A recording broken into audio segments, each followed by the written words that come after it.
A koda yaushe a cikin dare, idan na kwanta, babu abin da ke zuwa raina kamar makabarta.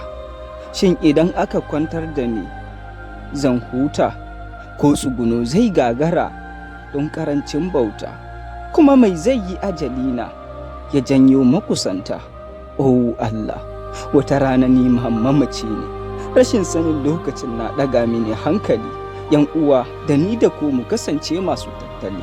Mutuwa rigar kowa ce, wata rana dole mu sanya ta. Bar ganin kana sanya manyan suturu a yanzu. A kabari babu abun da kake bukata sai du'a'i. Bar ɓuya bayan addini, kana mai ƙulla sharri domin wata rana kai zai ɗaure. Tabbas ƙarshe mai kyau ake so, ba mafara kyakkyawa ba. Amma zagin mamaci ba naka bane, domin shi ya iske makomarsa. Kai ko baka sanya taka ƙarshen za ta kasance ba.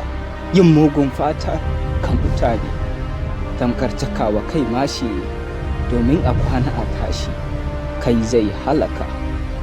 Yan uwa, mu yi taimako daidai gwargwado, ba sai mun jira an nema ba. Ga masu hannu da shuni, akwai sadakatul jariya. Idan baka da komai, sake fuska ga ɗan uwanka lada ne. Ina ko idan ka ɗage dutse kan hanya, kar wani ya cutu. Mu yi ƙoƙarin kyautata ma waɗanda suke kyautata mana, har ma da waɗanda ba sa kyautata mana. Allah ya haske kabarin idan lokacin a zo.